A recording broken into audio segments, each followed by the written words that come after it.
Selamat siang Bu Hana dan teman-teman semua. Pada kesempatan kali ini, saya Natalia Delina, absen 25, akan mempresentasikan mengenai isu penyimpangan atau penyelewengan dalam lembaga keuangan. Pertama yang akan saya bahas adalah kasus lembaga keuangan bank, yaitu Kepala Bank Panin divonis 7,5 tahun penjara. Kejahatan yang dilakukan ini adalah penggelapan dana nasabah melalui penggunaan bond putih yang terungkap dari hasil investigasi dan audit tim dari Bank Panin Pusat pada 23 November 2017.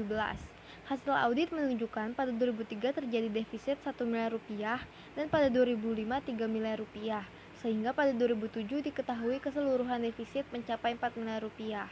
Namun kedua terpidana tersebut selama rentang waktu 2001 sampai 2007 masih bisa menutup-nutupi defisit itu.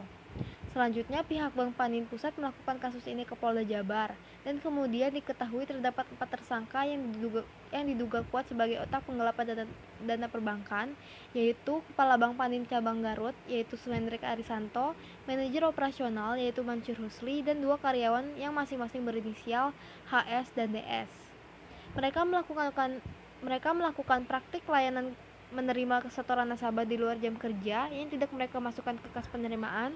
Bahkan Suhendrik hanya melakukan pencatatan di keesokan harinya, namun bukan di buku penerimaan resmi bank, melainkan hanya pada bond putih.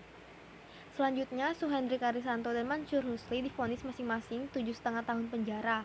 Kedua bankir yang melanggar Undang-Undang Nomor 10 Tahun 1998 ini juga didenda 10 juta rupiah subsidiar 6 bulan kurungan.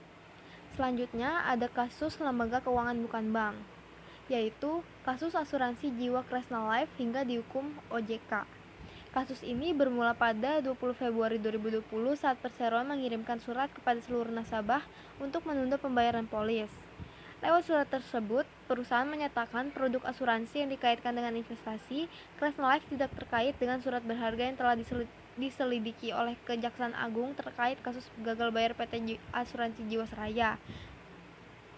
Selain itu, Perseroan menegaskan rekening mereka tidak terkait dengan kasus Jiwasraya, namun dengan dalih menghindari potensi penarikan dana secara massal, maka Kresna Life memperpanjang jangka waktu investasi polis. Direktur Utama Asuransi Jiwa Kresna Kurniadi Sastrawinanta menyatakan langkah menunda pembayaran polis diambil untuk melindungi dan menyelamatkan dana nasabah. Dengan menambah jangka waktu investasi polis minimal selama 6 bulan yang jatuh tempo mulai 11 Februari 2020 hingga 10 Agustus 2020. Belum genap 3 bulan setelah penerbitan surat itu, Kresna Life kembali mengirim surat kepada nasabah pada 14 Mei 2020. Mereka mengaku mengalami masalah likuiditas pada portofolio investasi, sehingga Perseroan memutuskan untuk menunda pembayaran polis jatuh tempo sejak 11 Februari 2020 sampai 10 Februari 2021 atau kurang lebih 1 tahun. Tidak hanya itu, Kresna Life juga menghentikan pembayaran manfaat terhitung sejak 14 Mei 2020 hingga 10 Februari 2021. Lalu pada 18 Mei 2020, Perseroan kembali mengirim surat kepada nasabah. Mereka menyatakan tengah menyusun skema penyelesaian kewajiban perusahaan dan akan disampaikan kepada pemegang polis lambat-lambatnya 30 hari sejak surat terbit. Namun, skema yang dijanjikan tidak disampaikan hingga 18 Juni 2020. Perseroan memutuskan tahap pertama pembayaran hanya diberikan kepada pemegang polis, KLITA, dan PIK senilai 50 juta rupiah.